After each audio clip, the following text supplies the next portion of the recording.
if this bounces off this 939 area and heads back down, would that be the beginnings of a channel? Well, that would be resistance off of VWAP. It's not really the 939 level. Do you see where VWAP is on the 1 minute? Right.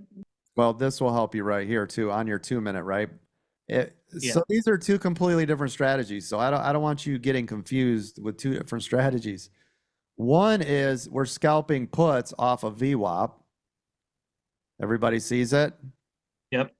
The other is you're flipping to a 2 minute.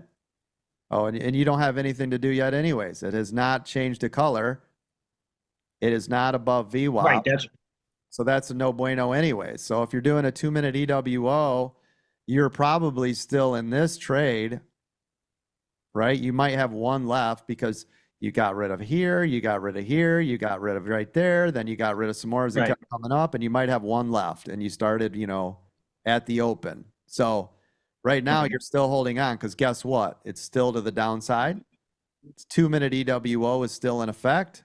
All you've done though is you've taken a bunch off the table. So these are two different style of trades. Does that make sense? So here we go again. We'll use either one of these candles. You're above VWAP. Now you're above the 200. Now you broke the high of day yesterday. Now this is a 6-star trade, right? It's a beast. Yep. You broke VWAP. You broke the 200. You broke the previous high of day, right? You had that 2155 crossover. If you guys look at your charts over there, and the trend is your friend, right? And then it's a MA 200 break. And the 2 minute. So right And here, what kind of stopper should we put in here? 25 to 40% always. There's 1, 2, 3, 4, 5, 6 stars.